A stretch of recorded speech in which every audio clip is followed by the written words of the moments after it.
Bien, amigos, nos acompaña hoy en esta consulta la doctora Tami Beltrés de Sánchez. La doctora Beltrés de Sánchez, gastroenteróloga, neurogastroenteróloga, colaboradora y orientadora en consulta participativa. Y le damos la bienvenida a su casa, doctora.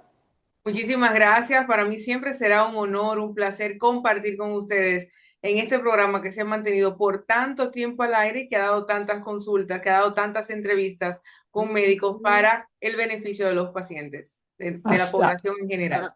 así es, doctora. Estamos, como dicen, a tiro de hit para cumplir nuestros 10 años en el aire. Ya sobrepasamos las 500 entrevistas médicas, Wow. o sea que nos sentimos agradecidos profundamente de toda la clase médica, de toda la clase de salud del país, incluyendo colaboradores directos como usted, doctora. Gracias siempre del alma. Muchísimas gracias. Realmente la constancia es algo que no se suele ver en estos tiempos y que ustedes lo hayan podido lograr es un éxito, no solamente para ustedes, sino para la República Dominicana, para toda la población, que puedan mantener por tanto tiempo tanta calidad. Y gracias por la invitación. Gracias, doctora. Doctora, tenemos unos temas fuertes y tenemos el asunto de que hoy las personas están sometidas a un estrés involuntario cuasi continuo durante todo lo que se llama la jornada diaria, la jornada diurna, la jornada laboral, la jornada de colegios.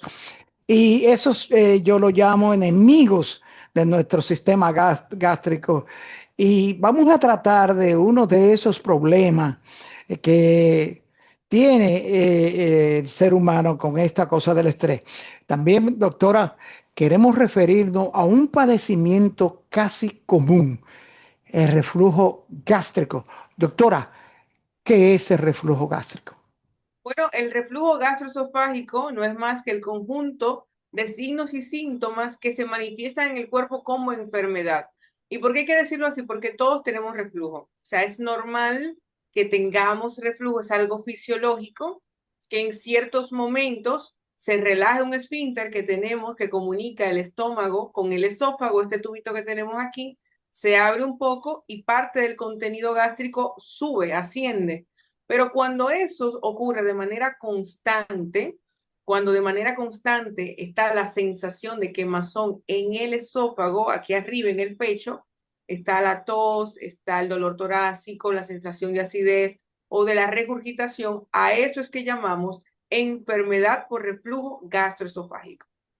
Doctora, y este reflujo gastroesofágico, como usted dice, que continúa, sucede casi continuamente, ¿este reflujo gastrointestinal se constituye o es una patología crónica?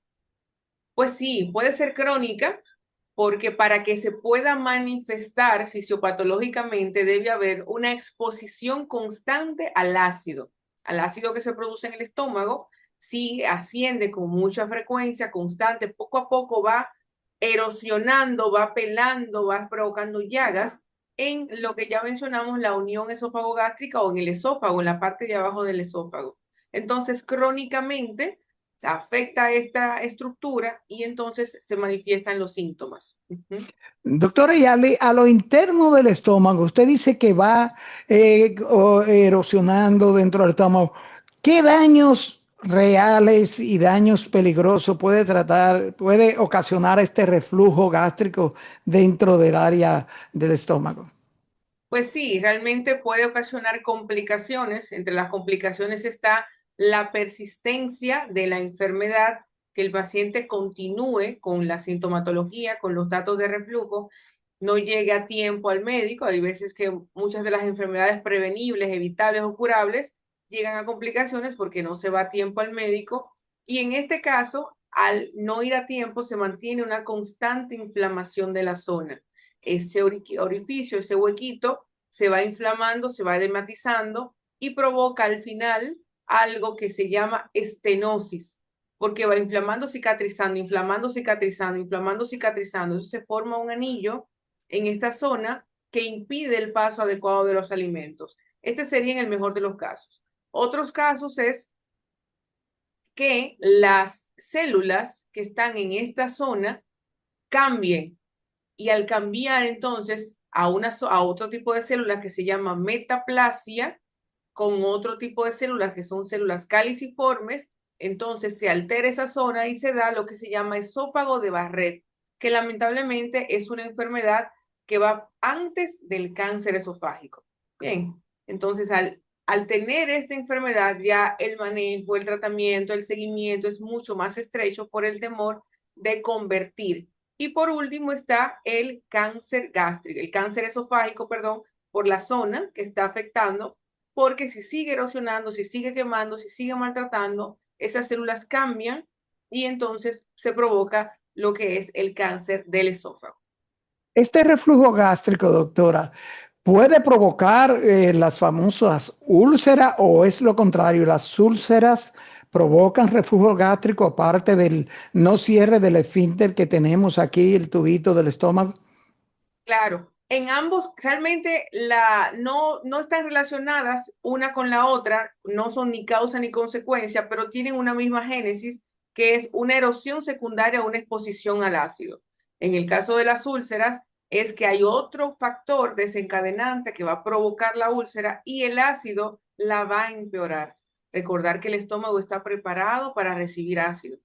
El estómago está preparado para recibir un jugo de limón concentrado porque el pH del estómago es mucho más ácido que el limón, que el vinagre, que la chinola, que el tamarindo. Entonces, esas glándulas que están aquí están preparadas para eso, las glándulas que están en el estómago. Sin embargo, cuando ya hay una erosión secundaria a los pacientes que fuman, a los que comen a destiempo, a que los que tienen una exposición al ácido constante muy prolongada y eso provoca entonces una agresión mayor. Aquí es que se va formando la llaguita, se va formando la erosión y por una constancia de la permanencia del ácido en esa zona es que se forma la úlcera. Pero las úlceras en cuanto a la ubicación, unas están en estómago, las otras están en esófago, no es que están relacionadas una con la otra, no es que el esófago, la enfermedad por reflujo gastroesofágico provoca las úlceras, tampoco que las úlceras provocan la enfermedad por reflujo gastroesofágico, pero tienen una génesis que es una exposición significativa al ácido. Lo único es que en el caso de la enfermedad por reflujo, ahí no puede haber ácido y en el caso de las úlceras es porque hay otros factores que provocan la úlcera y el ácido las empeora. Doctora, y el reflujo gástrico nos viene a la mente de años cuando uno era niño que escuchaba decir, tengo un hervedero, tengo hervedero. Así ¿Es mismo. esto, qué, cuáles son los síntomas de reflujo gástrico? Este famoso hervedero es lo provocado por el reflujo gástrico. Claro que sí, esos herbores que llegan al pecho y que lo queman, que lo despiertan en la noche, son parte de la enfermedad por reflujo gastroesofágico. Se van a dividir en síntomas típicos y síntomas atípicos. Entre los síntomas típicos está el reflujo propiamente dicho, que es la regurgitación, es la sensación de que un líquido sube desde la boca del estómago hasta el pecho, atravesándolo. Hay pacientes incluso que lo perciben aquí hasta la garganta. Está también la sensación de acidez. Quizás podamos tener un poquito de acidez, pero en el estómago, en epigastrio, en la boca del estómago, como comúnmente se llama. Pero esto no tiene por qué sentirse en ningún momento en el tórax. Y hay pacientes que sienten esa sensación de acidez en el tórax, en el pecho. Porque para eso está el esfínter, para evitar esa sensación. Y el otro síntoma típico es el dolor torácico, que se incluyó hace poco. El dolor torácico de origen no cardíaco. Son los pacientes que van constantemente al cardiólogo pensando que su dolor de pecho es orientado a una causa del corazón. Le han hecho electrocardiogramas, Holter, mapa, y una innumerable, un sinnúmero de estudios de laboratorios incluso, y no aparece nada del corazón. Entonces, cuando no es algo cardíaco, cuando no es algo del corazón, la segunda causa más frecuente es la enfermedad por reflujo gastroesofágico.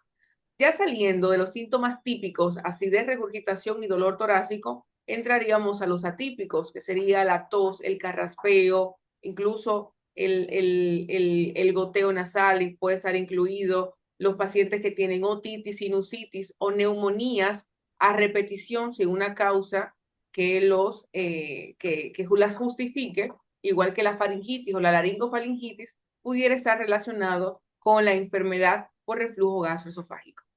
Doctora, ¿y este reflujo gástrico tiene que ver o la gastritis lo produce? Explíquenos la relación reflujo gástrico-gastritis. Sí, aquí la gastritis es una inflamación del estómago, una inflamación de la mucosa gástrica. Y en la enfermedad del reflujo es una inflamación en el esófago. Lo que se inflama es el esófago. Y aquí en ambos casos va a empeorar la condición por la acidez, por la constante exposición al ácido. Una es del estómago y la otra es del esófago.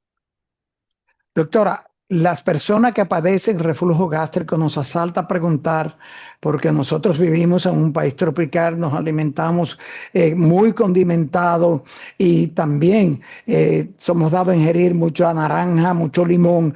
Las personas que padecen reflujo gástrico, ¿cómo deben alimentarse?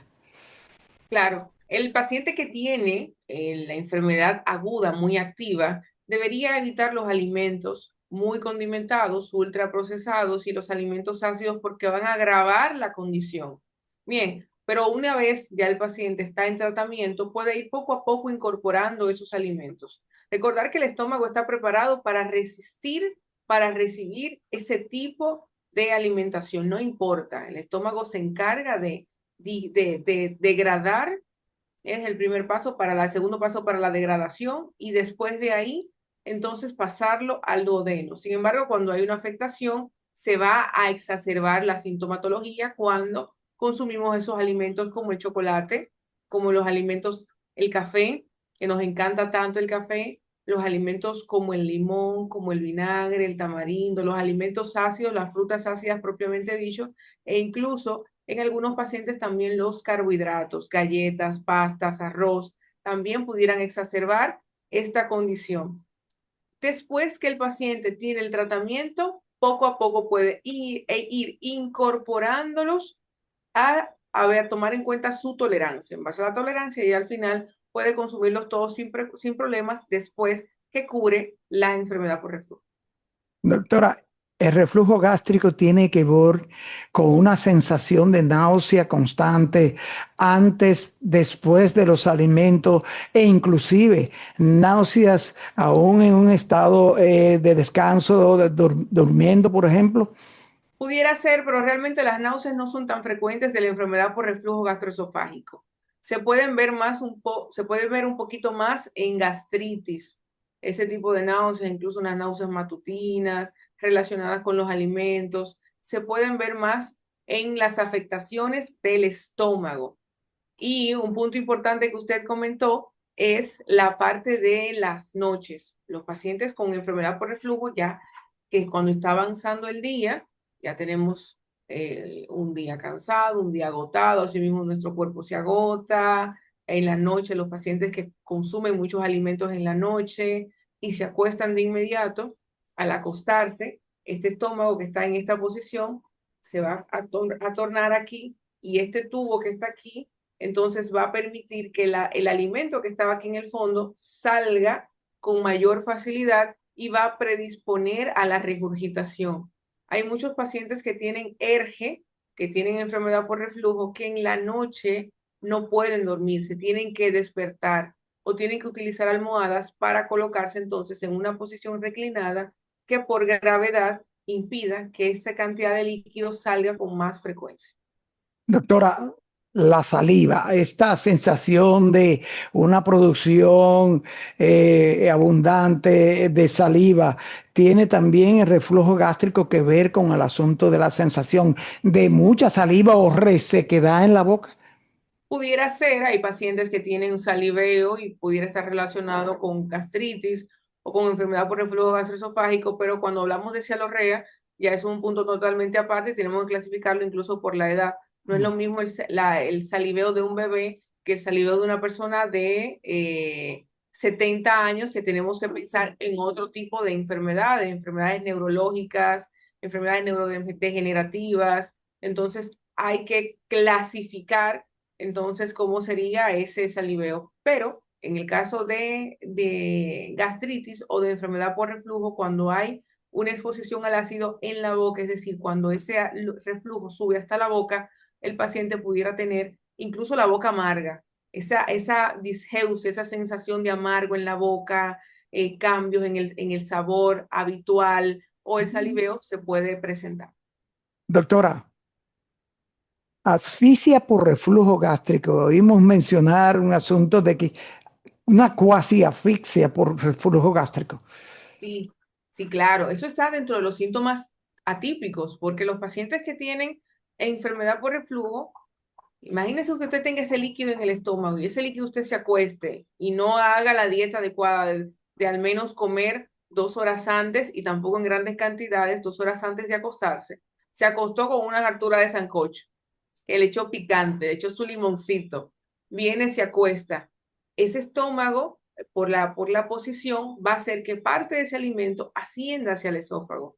Y ese líquido entonces va a pasar en pocas cantidades, en pequeñas cantidades, hacia los pulmones, hacia las vías respiratorias. Hay una parte de nuestro cuerpo que está aquí, que se llama faringe, que tiene la particularidad que comunica tanto las vías digestivas como las vías respiratorias.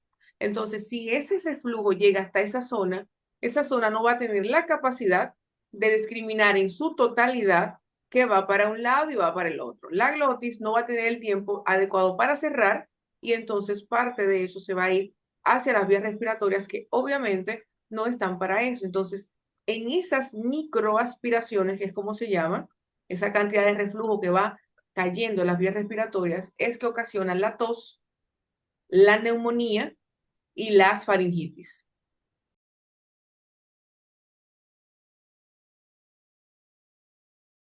Doctora, entonces esta enfermedad de reflujo gástrico es una enfermedad a tomar seriamente en cuenta y nos asalta a preguntar que lo teníamos en carpeta, la tenemos en carpeta, el asunto de la ingesta de picante, el asunto, esto de la asfixia por reflujo gástrico.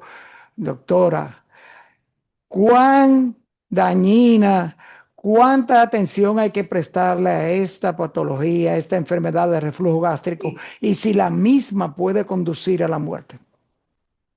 Conducir a la muerte como tal, hasta el momento que yo sepa, que haya leído, no hay ningún caso directo por aspiración, ya que las aspiraciones que se producen son escasas, son pequeñas. Cuando el paciente tiene la sensación de la enfermedad por reflujo, ya por un automatismo del cuerpo, de defensa, un mecanismo de defensa, se despierta, se para, tose. Bien, sin embargo, está la glotis que cierra las vías respiratorias, es una lengüetita, está así, y cuando llega ese reflujo, ¡ah!, la cierra e impide que pase esa cantidad de líquido con ácido hacia las vías respiratorias, hacia los pulmones. Sin embargo, algo cae. Entonces, en esas microaspiraciones constantes es que empieza el daño bronquioalveolar, ese daño ahí manifiesto, esas microaspiraciones constantes. Y esto entonces a la larga provoca las neumonías que nadie sabe por qué siempre está con neumonía. La famosa que tiene la defensa bajita, que busquen y siempre tienen los hallazgos en una radiografía, que tiene entonces que mejorar incluso con antibióticos más complejos. ¿Por qué? Por el tipo de microorganismos que tenemos en las vías digestivas, que son totalmente diferentes. Entonces, en estos casos son los pacientes que tienen los famosos síntomas atípicos, las neumonías a repetición, la faringitis, el reflujo llega hasta aquí, se quema esta zona, ¿eh? Y también las otitis. Hay pacientes, porque el reflujo puede llegar hasta la boca, entonces hay pacientes que tienen las famosas otitis o la famosa sinusitis, las molestias aquí entre las cejas, cuando se tocan aquí cercano a la nariz o los pómulos, que es donde están esas zonas aereadas que se pueden llenar de moco o de ese tipo de secreciones y por eso entonces dan ese tipo de enfermedad. De manera que sí, que de forma indirecta, lamentablemente sí pudiera hacerlo por el caso del cáncer, pero de manera directa puede afectar mucho al sistema respiratorio. Doctora, ¿cómo se trata, cómo se maneja esta enfermedad? Me encantaría, antes de hablar del tratamiento, quizás hablar del diagnóstico, si me lo permite. Perfecto. Antes, hablando un poco del diagnóstico, es a través de la endoscopia digestiva, que es el tubo que tiene la camarita en la punta. Esa camarita tiene una luz y gracias a eso podemos ver bien el esófago. Hay una clasificación que es la más universalmente conocida, que es la clasificación de Los Ángeles, que nos permite ver y describir cómo está ese esófago, para que todos los gastroenterólogos sepan qué tan bien o qué tan mal está esa esofagitis. También de esta manera podemos ver las demás complicaciones que puede tener el paciente y entre esas el esófago de Barrett y qué tanto ha progresado a través de la clasificación, otra que se llama Praga, y de esta manera sabemos qué tan largo, qué tanto ha progresado, qué tanto ha crecido esta condición de esófago de Barrett. Hay otro estudio que se realiza para el diagnóstico de enfermedad por reflujo, sobre todo el ERGE no erosivo. Cuando el ERGE es no erosivo, es decir, no se ve a simple vista cómo quema la mucosa, porque en algunos casos lo que hace es que separa las células, entre estas se mete el ácido, llega hasta el nervio, lo inflama y eso provoca dolor. Entonces, este tipo de ERGE, el ERGE no erosivo, se puede diagnosticar a través de otro estudio que se llama pHimetría de 24 horas. Eso es un aparato que se coloca como si fuera un holter. Ese holter es más o menos similar. Usted va a durar 24 horas con el aparatito. Se va a colocar un cablecito que va por la nariz y hasta un punto específico que tomamos con otro estudio que se hace previo hasta la unión esófago-gástrica centímetros por encima de ella. Eso va a marcar qué tanto líquido sube y qué tan ácido es ese líquido que está subiendo. Y gracias a esto entonces podemos identificar los síntomas, la relación que hay con estos síntomas que el paciente marcó. Si cada vez que el paciente tiene dolor de pecho, efectivamente es un reflujo. Si cada vez que el paciente tiene acidez, efectivamente es un reflujo. También la exposición al ácido y al final dar el diagnóstico. Y gracias a ese diagnóstico dar el tratamiento adecuado. Doctora, este reflujo gástrico, esta enfermedad es tratable, amerita algún tipo de cirugía, de intervención. Depende de la condición y lo que el paciente quiera. Si la enfermedad por reflujo está guardando un trastorno anatómico importante, una dilatación, una hernia, los pacientes con hernia yatal significativa van a tener con mucha frecuencia enfermedad por reflujo. Esos pacientes pudieran ser candidatos a cirugía, pero siempre se le ofrece primero el tratamiento de disminución del ácido, una hiposecreción del ácido a través de los bloqueadores o de los inhibidores de las bombas de protones.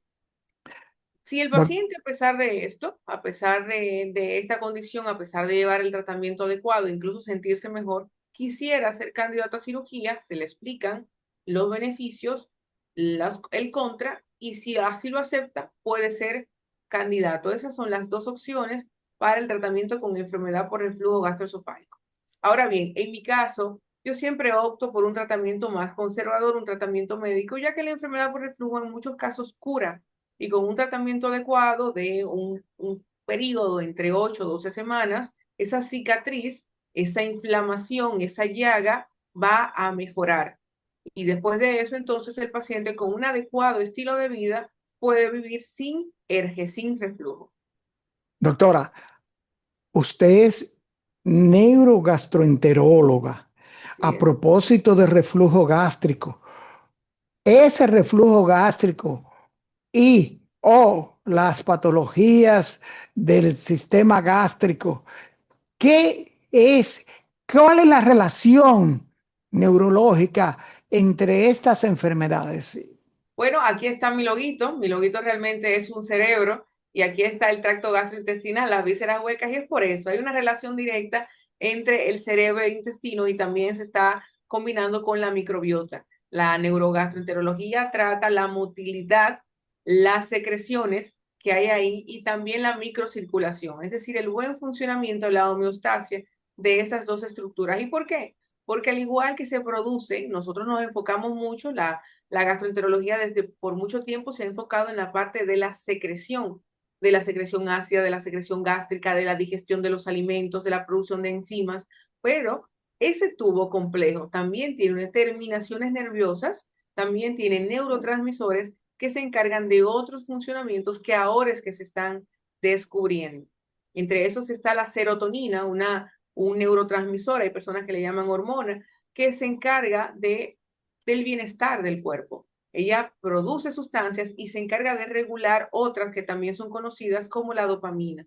Y importante también es que en nuestro tracto gastrointestinal, gran parte de esa serotonina se produce. Entonces, está muy relacionada a las emociones. O sea, gastrointestinal. Esta relación neurológica con el sistema gástrico, doctora, ¿cuáles enfermedades, cuáles de estas patologías gástricas tienen mayor relación y son más perjudiciales a nivel neurológico? Claro, hay algunas enfermedades que están dentro de una clasificación que tenemos nosotros que es Roma, que son unos trastornos que se llaman, anteriormente se llamaban trastornos funcionales, ahora se llaman trastornos de la interacción cerebro-intestino, y entre esas está la dispepsia, la sensación, el malestar en la boca del estómago, están los pacientes con pirosis, la sensación de acidez aquí en el pecho, bien, independientemente de la causa, nosotros los neurogastroenterólogos nos especializamos, al igual que el gastroenterólogo, en tratarlo, pero sobre todo nos enfocamos en el reflujo refractario, en el que se hace endoscopia no aparece, en el que se toman las medicaciones y a pesar de esto no resuelve. Bien, ahí ofrecemos quizás un arsenal terapéutico, opciones diagnósticas mayores. Están también los pacientes que tienen algo que se llama síndrome de intestino irritable. Dentro del síndrome de intestino irritable va a haber sensación de dolor en la barriga, relacionado con cambios en el patrón evacuatorio, diarreas, estreñimiento o ambos. También los pacientes con estreñimiento crónico, pacientes que dicen toda la vida yo estoy estreñido, no, pero es que eso no es normal. Hay que identificar por qué usted es estreñido, hay que buscar las causas y en base a eso ofrecer el mejor de los tratamientos o el acompañamiento. Hay personas que no necesitan tratamiento.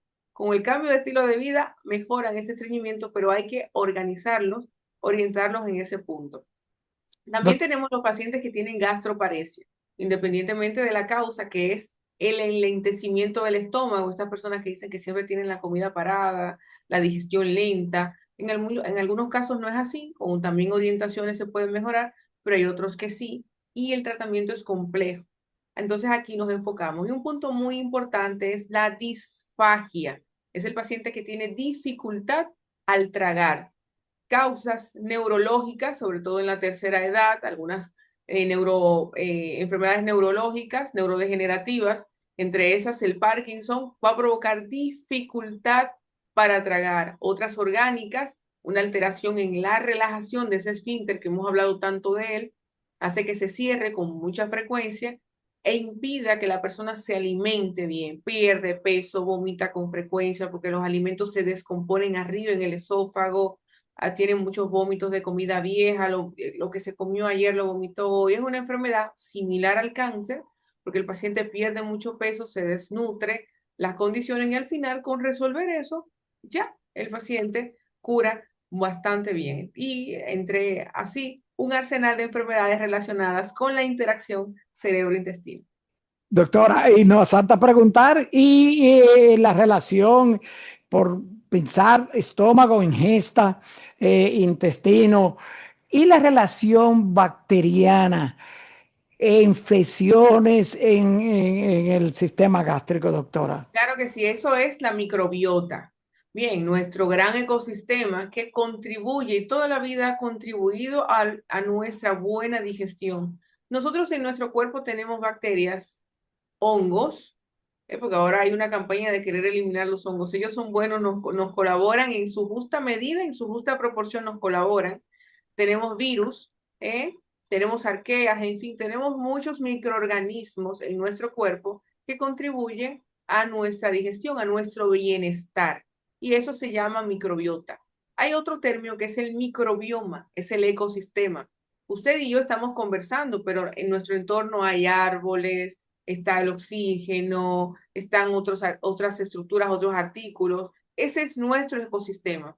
Entonces, aparte de esas bacterias, aparte de esos virus, de esos microorganismos, tenemos otras sustancias, la barrera de moco, la microcirculación, que van a constituir ese microbioma para tener un bienestar en nuestro cuerpo. Cuando esto se afecta, una de las causas que más lo afecta es la obesidad, entonces empiezan a aparecer las enfermedades y entre esas las más frecuentes sería el SIBO, sobrecrecimiento bacteriano, pero también el síndrome de intestino irritable pudiera provocarse aquí la distensión abdominal, el bloating, etcétera. Doctora, las bacterias son beneficiosas a todas Sí, luces, pero pudiera constituirse, por ejemplo, la Helicobacter pylori, pudiera constituirse en una amenaza a la salud gastrointestinal.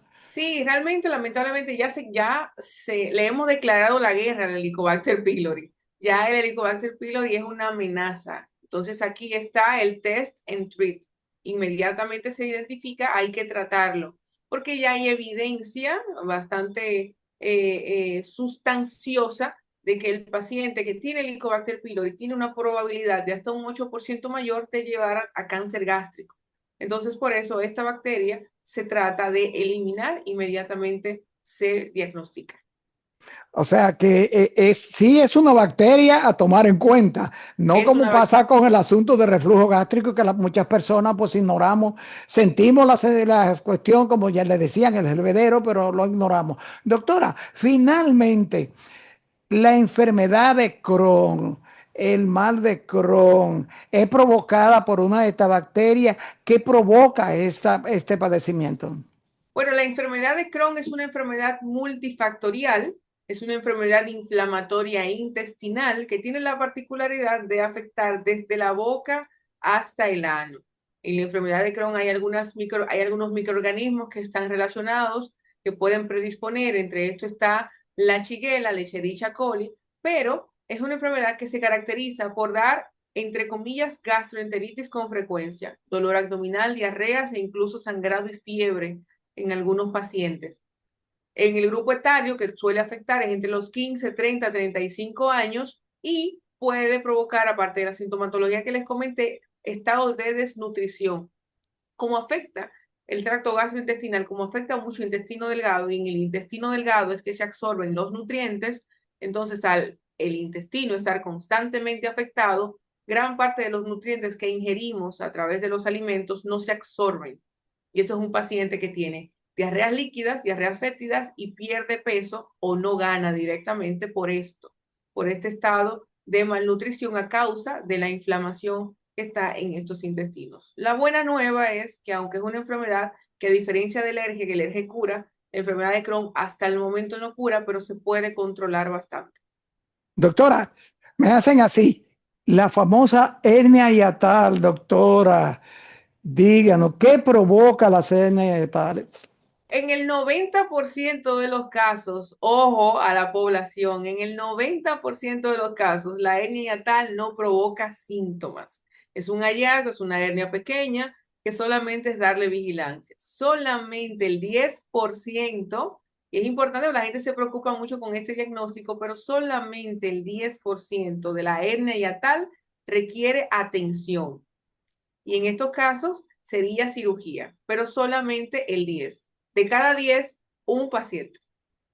Doctora, se nos acabó el tiempo, nos hacen señas, pero no podemos despedirla sin decir que dígale a los amigos de consulta dónde contactar a la doctora Tami Beltrés. ¿Dónde está la doctora Tami Beltrés? Claro que sí, estamos en Torre Profesional, Corazones Unidos. Eso es en Naco, en la calle Tetelo Vargas, número 26. Estamos en la suite 301, lunes y miércoles a sus órdenes. Y estamos en Hospitén Bávaro. De hecho, hoy estamos por acá cerca y no estamos los viernes y los lunes a su orden. Oh, pero eso es una buena noticia porque tenemos familia, nuestros hijos que viven en Bávaro y ya le dejaremos saber que usted está ahí en Bávaro. Y espero Doctora, también usted tome la decisión y sea nuestro vecino aquí, porque Bávaro está muy bonito. bien. Gracias, doctora. Un abrazo. Gracias por acompañarnos a esta consulta con la doctora Tami Beltré.